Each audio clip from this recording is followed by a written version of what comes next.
I'm an archaeologist, and just like a lot of times at school, you got teachers and stuff that do different kinds of things. They're all teachers, but in some of the schools, you got English teachers and stuff like that. We archaeologists kind of the same way. Not all of us do our job exactly alike, even though we're all archaeologists. My job's a little different. The difference is called primitive and technology. Okay, primitive and technology are two weird words that don't seem to want to go together in our brains, right? That it's like primitive means, oh, I don't know, maybe going camping with no running water, no showers and stuff. And technology means real sophisticated stuff like iPhones and laptops and things like that.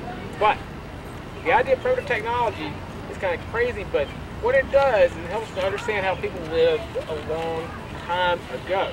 And I like to start out that, if you hear that you're going to go hear somebody talk about technology, you might expect to hear about computers, right? So that's what technology kind of means to us. That's what it has come to mean for us today. But technology, I like to point out, has a lot to do with expectation. Okay, that it's like we have these fancy things, and that sort of helps define technology, but we expect those things to do and behave and come on and perform in a certain way. But primitive technology, you guys, why don't you have a seat? Victoria, sit down. Gentleman there with the camera, trying to take pictures here. So technology has a lot to do with what we expect it to do, in as much as it has to do with us today for fancy modern stuff. But when we talk about primitive technology, I like to point out that I can't go out in the woods and I can't make a cell phone out of a rock, and I can't make a computer out of a couple of sticks, right? But if I have the right ideas, the right knowledge in my brain, I can go out into the natural environment and do a whole lot of stuff that will make my life comfortable and enjoyable. I can have some expectations of what I'm able to do within the natural environment.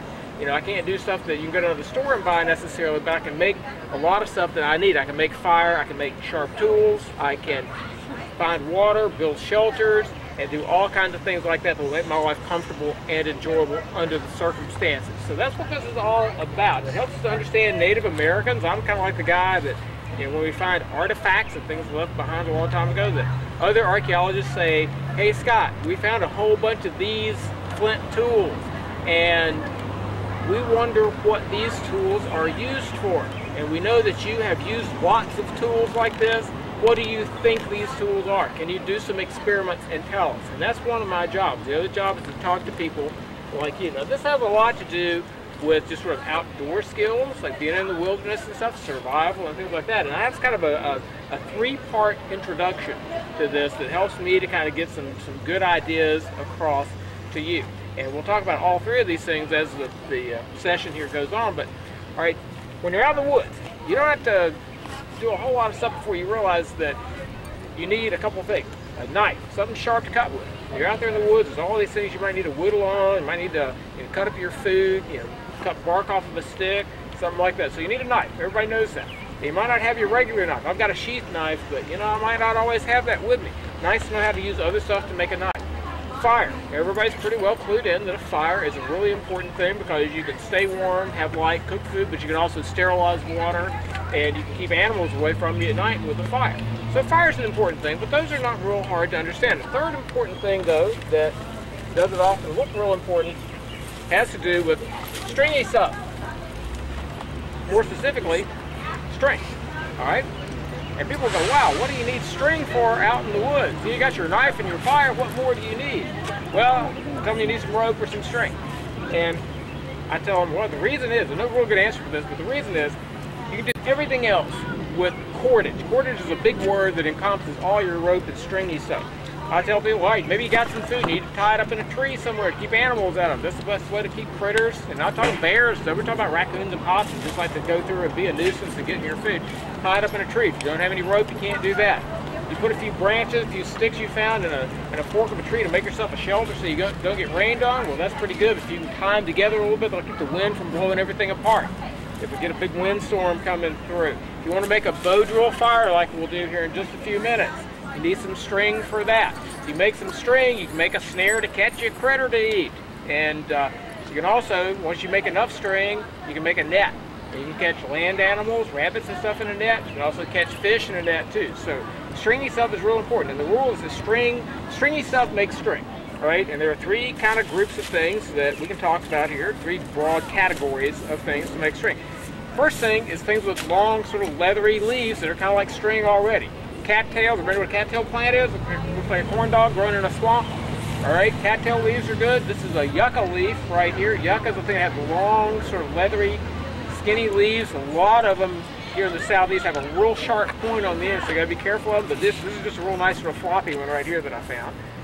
And those are things with leathery leaves.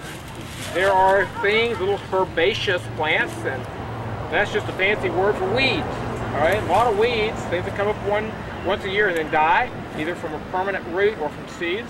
A lot of those things will have a very tough outside to them. The fiber of the skin on the outside, this is a stuff called dog bane, and it's got a real nice sort of silky fiber on the outside of it that makes very, very strong rope and string. See the stringy stuff there? I said stringy stuff makes string. Okay, the herbaceous weeds are always good for that sort of thing. And the other thing you read about Indians using a lot, especially in the Northeast and the upper Midwest, is inner bark from trees. All right, inner bark. We don't really do a lot with bark anymore. We don't understand bark as a material a lot of times, but some trees have stringy bark and some trees don't. Among the trees that do, such as yellow poplar, you can take that bark off that tree and you can usually soak it in water for a week or two, and what will happen is the inner bark will start to come out. Now everybody knows that you can take a tree, cut it down, and count the age of the tree from the rings, correct? All right? The tree grows a ring every year that it's alive. We don't often understand, though, that the bark does a similar thing. It grows a layer, it makes a growth layer every year, but because the bark is a protective layer, it begins to kind of sprinkle off there and get off the tree there, but you can't really count them. The bark is very thin, so it's not a very reliable way to check the age of the tree. But on those trees that grow a layer of bark every year, those stringy trees will have these sort of papery sheaths that come out. That's a year's growth right there. Another one will come out here as well, and that is the inner bark. When you read about Native Americans using inner bark and other people using the inner bark of trees for cordage, that's your stringy stuff from the tree. So those are the three categories: leathery leaves, long leathery leaves, tree bark, and the herbaceous plant.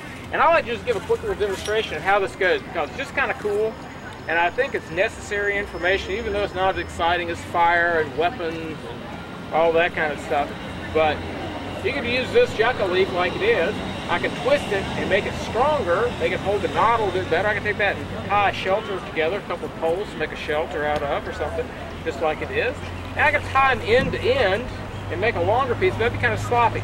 But I just like to talk about how you make rope that looks like you bought it at the store. Like real rope and string that you can make as long as you want. And a good way to do that is to demonstrate this. If I wanted to take this and fold it in half and make a piece of string out of both pieces, a lot of rope is made out of more than one strand or ply. That's the fancy word for it. But if I wanted to do that, I could twist this up really tight. All right, everybody's done somewhere. Pick up a piece of string or ribbon or something, and you twist it up tight as you can get it, just to see how tight you can get it. If it doesn't break, I have to keep pulling on it, because what's going to happen if I keep twisting it tight and I don't keep pulling it tight out? What's going to happen to it? What's it going to want to do? Anybody got any idea? Get thinner. It's not going to get any thinner here. It's Tighter. shorter. What do you think? What's going to happen if I keep, this is really trying hard. I have to keep pulling on it. It's going to, like that. It's going to kink.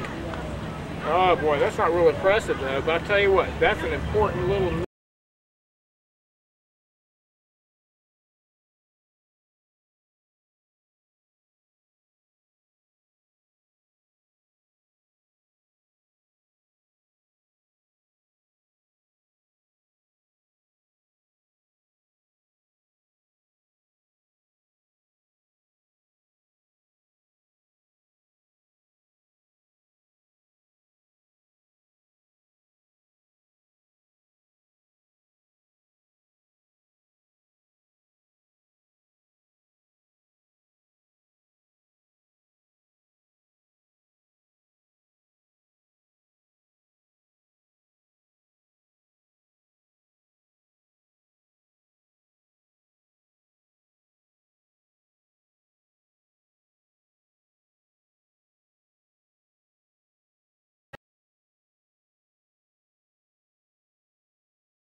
just a little bit about fiber craft, using fibers to make rope and string and nets and stuff like that. All right, you can pass that around and take a look at it there. That's just a little start, but I think it's a real good, important lesson for us. Now, all right, if you want to have a sharp tool, everybody knows that you shouldn't play with broken glass, right? Everybody knows this. Everybody not know this? The new new? Okay, didn't think so. All right, why do you not want to mess around with broken glass? You get cut. All right, now let's see. Do you have to be careful with a regular knife too that's sharp? Yes. Yeah, you got to be careful with that too. But you can cut something else with your regular knife, but you have to be careful not to cut yourself with it. So if you have a piece of broken glass, you could, if you had to, if you needed to, you could cut something else with it, with the piece of broken glass, provided you didn't cut yourself with it, right? That makes sense? Okay, so you kind of use it like a knife.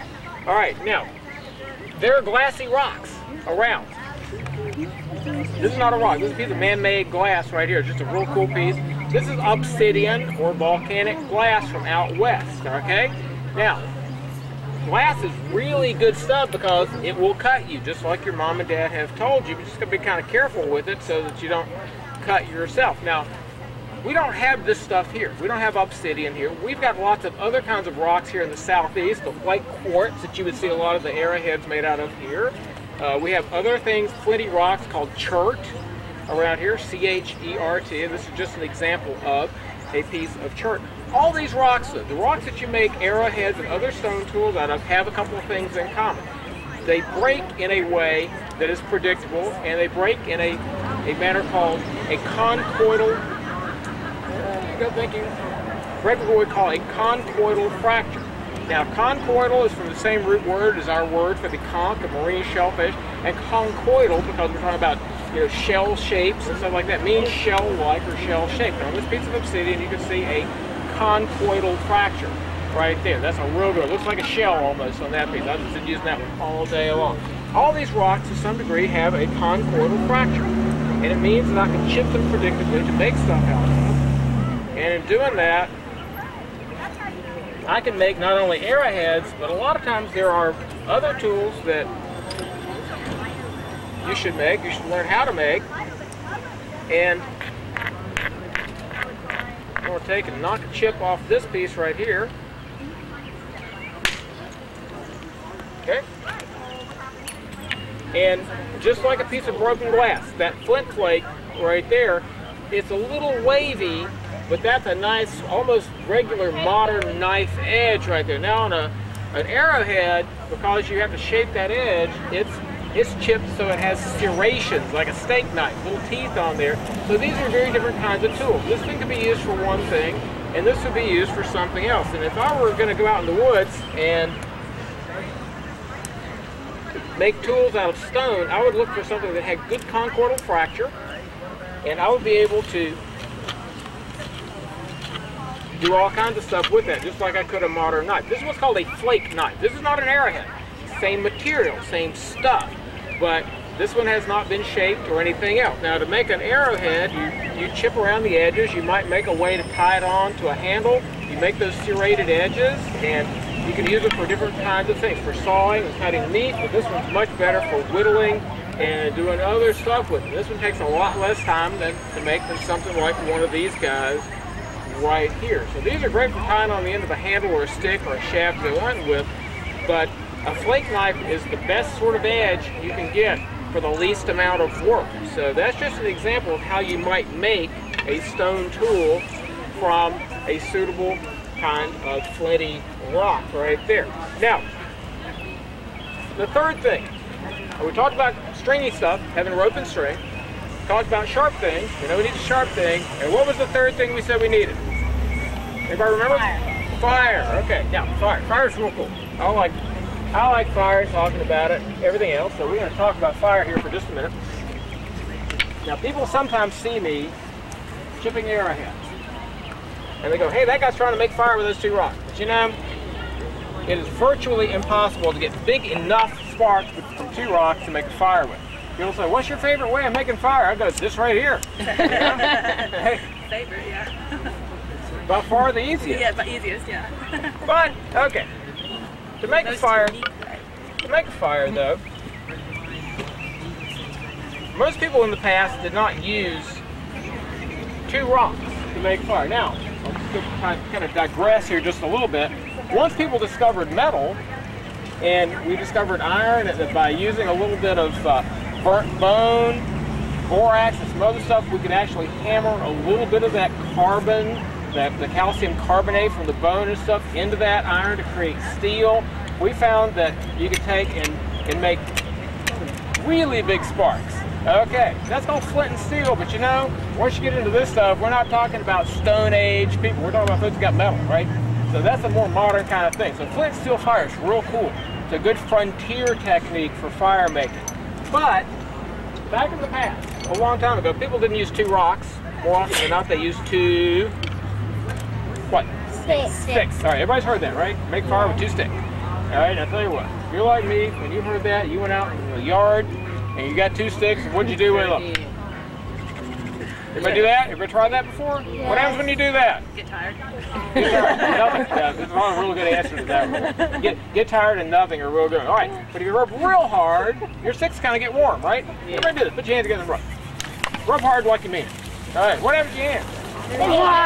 That's an example of friction. Friction. Okay, good. Now, all right, you do that though, and just kind of like you're doing this right here. When you're doing this, you're not afraid you're going to burst into flames and go screaming and hollering through the woods, right? Because we're made out of meat and blood and bones and things that don't burn so well, so we're not going to catch on fire. All right, well, you're not much closer to making a fire when you're doing this with 2 sticks either. But you're wasting your energy, but they do get warm. So friction creates heat. Am I correct? Yeah. That's pretty good. I think that's fair to say.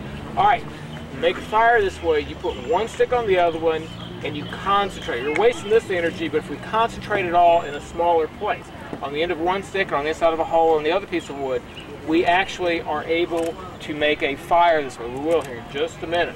Okay, now, kind of preface this a little bit, kind of set up here a little bit. Fire is science, okay? Every fire, no matter how you start it, with 2 sticks or a can of gasoline and a match, require 3 things to exist. What's one? Heat. What's another one? Oxygen. Oxygen. What's the third thing? Air. Air and oxygen are kind of the same. Fuel, okay. And fuel, I always like to point out, fuel can be, you know, gas you put in your car. We think of fuel that way, but fuel is anything that burns. It can be grass, logs, sticks, coals, kerosene, gasoline, diesel, anything that burns. Okay, now, fire done this way often looks like a magic trick. And fire's kind of magical, isn't it? You know, fire's a pretty crazy thing. It's like people really like fire. We like to look at it and sit by it. It kind of takes our time. But remember that fire is science, okay? No matter what else you remember, fire is a science thing. And when we do fire this way, it's no different. We need heat, fuel, and oxygen. Okay, where's the oxygen at? Let's just take care of that right off the bat. Where's that? Everywhere. We don't have to worry so much about the oxygen, right? Okay, we can make heat through friction. Yeah? Okay, everybody sees the little notch on here, they go, wow, he must be going to light the fire, because the way our brains are set up to think, you know, we take a little fire with it, we light something else with it, right? And they think, wow, he's going to put some dry grass or something in there and light it. No, that's not what we're going to do. Because of the way this works, when we put the stick down here, I got an old hole pecked into this rock right here, we'll put it on top and hold it onto it. When we do this, what's going to happen is that I'm going to create heat through friction. But I'm also, where those 2 sticks touch, I'm also creating fuel, because where those 2 pieces of wood touch, they begin to char. Okay, and charcoal, which is semi-burnt wood, is really good fuel.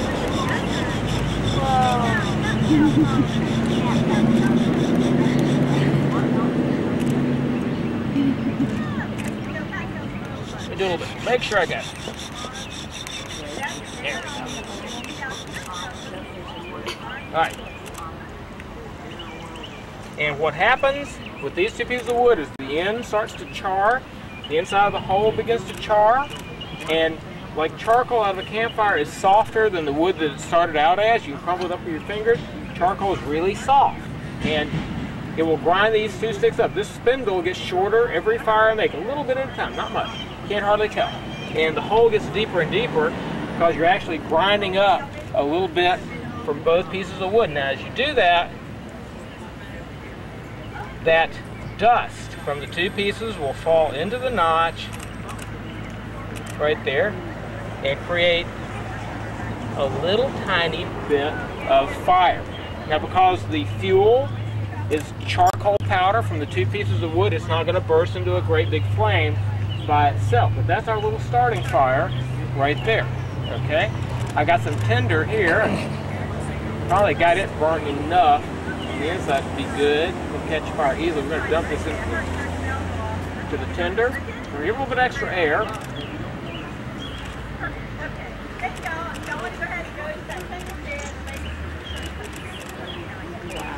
Wow. Oh my gosh.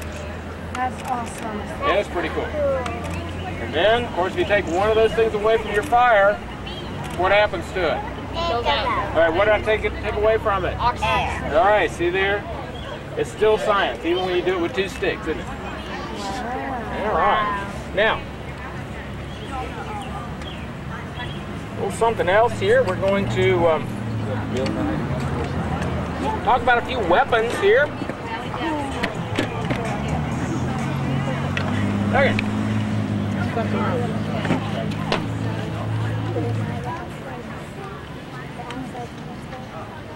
Now, I've mentioned arrowheads a couple of times here today. And I think it's time for a little clarification.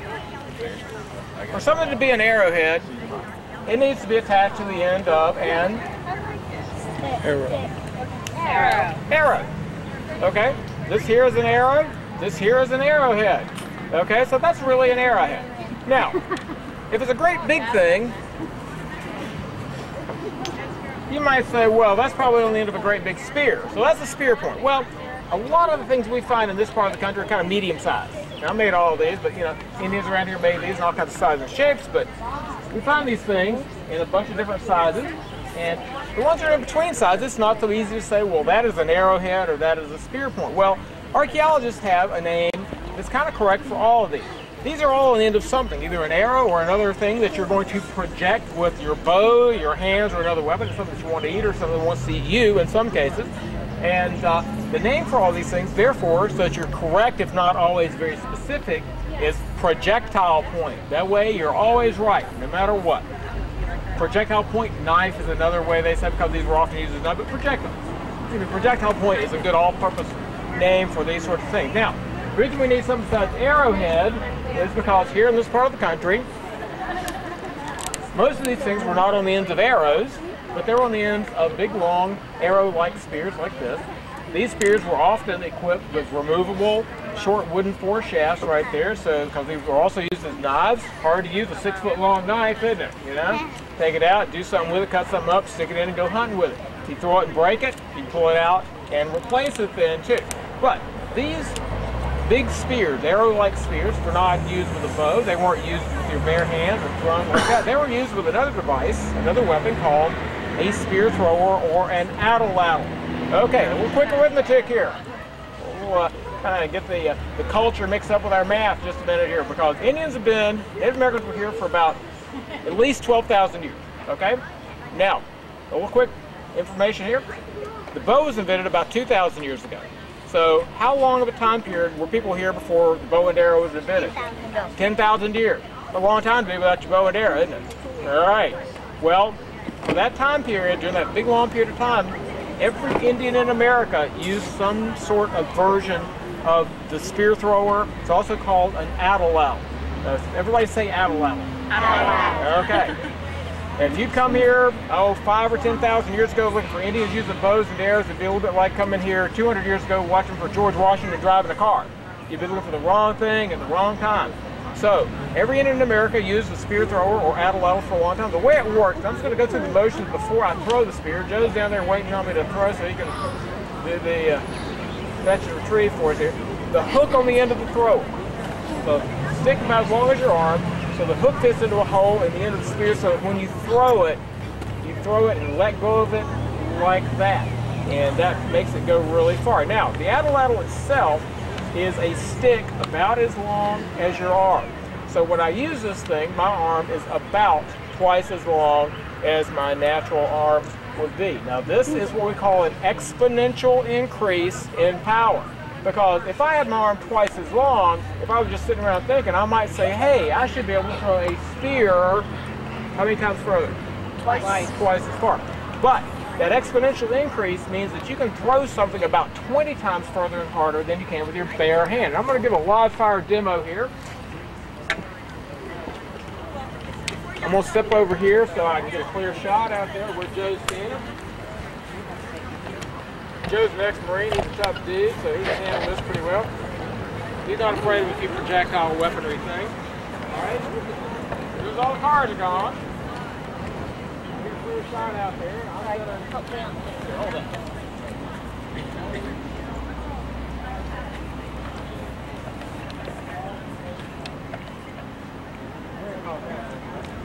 That gives you an idea how far you can throw. That's more than twice as far, isn't it? Then I could probably throw that with my hand. All right, another cool weapon used by the Indians here in the southeast is the river cane blowgun. River canes are a native kind of bamboo. What's it called? River cane.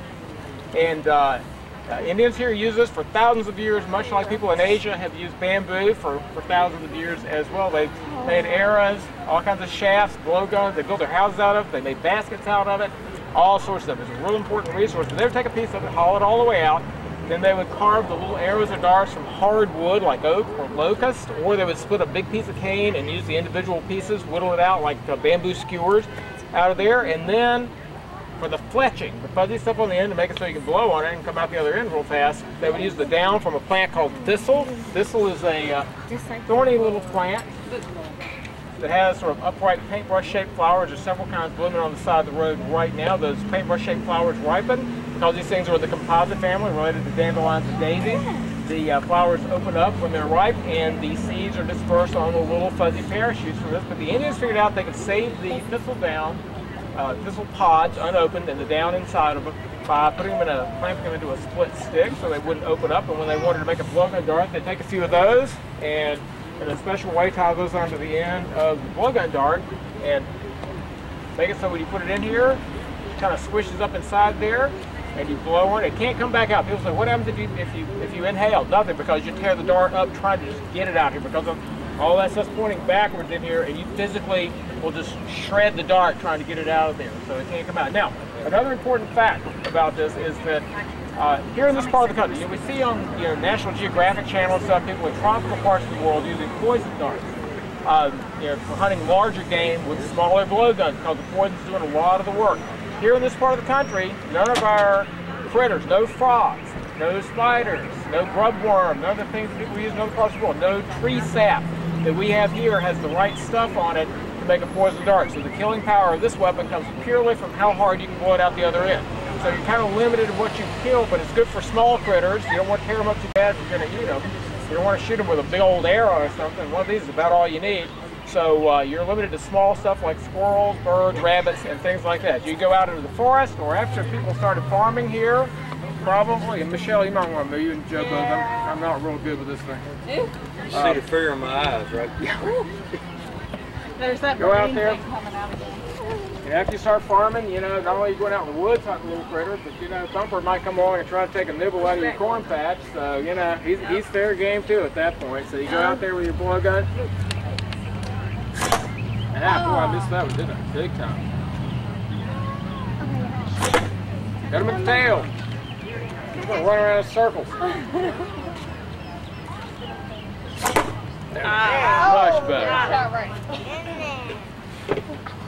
All right, and for my last act here for this session, crazy stuff, totally crazy stuff. What are we gonna play? Alligator again. All right, something to eat for dinner, doesn't it? No. These are fish. This is a little piece of a big fish. This is a big piece of a little fish right here. These are garfish. One of our native fish down here. Got down 3 or 4 species here, and gar, crazy fish. They're armored. Real heavily armored with these big bony scales on them. And I like to point out there's Indian lore and there's Indian fact. There's stuff we know that they were doing because people, explorers and travelers here were writing it down. And there's stuff we kind of think the Indians might have been doing, which ain't always the right thing. But this is one of those Indian facts that we know about. The Indians here are pretty resourceful. And if I'm chipping arrowheads for an arrow, a real arrowhead, They don't have to be real big to kill a big old animal. You just need a little razor blade on the end of a stick to go all the way through them, and you're in business. But chipping individual little arrowheads like this takes a while for each one that you do. Somebody figured out with these big old armored fish, you boil that skin, those scales come out. They have a nice little point down there at the attachment, and the edges and the points are almost razor sharp. Okay? You boil the skin. You boil fish skin, you're making what we call fish glue, which is a real good adhesive. Alright? So the scales will begin to come apart. These scales are shaped somewhat like the spade of playing cards right there. And what you do is you take those individual scales, like that guy right there, once they come apart, they've got a natural little tang there where it attaches into the skin. And what the Indians here would do is they would remove the scales. You can use the fish glue, or you can use pine pitch glue or anything else. But those scales right there can be hafted by that little pointy attachment part into a piece of river cane as a highly effective arrowhead. Again, instead of sitting down and chipping a whole bunch of arrowheads, you boil one fish skin and you get about 500 little razor blade points right off of it. So that was some smart person thinking, wasn't it? Well, man, I don't chip these things. I can just use gar scales and I'll be in business with that. So that's just a real cool little thing. I've dug these out. I had them for a long time and haven't used them in a while, but I kind of got back into gar scales a while back. So it's just a real fun thing that you just don't hardly expect. Think about Native Americans. All right, guys, that's my story about primitive technology. Any questions?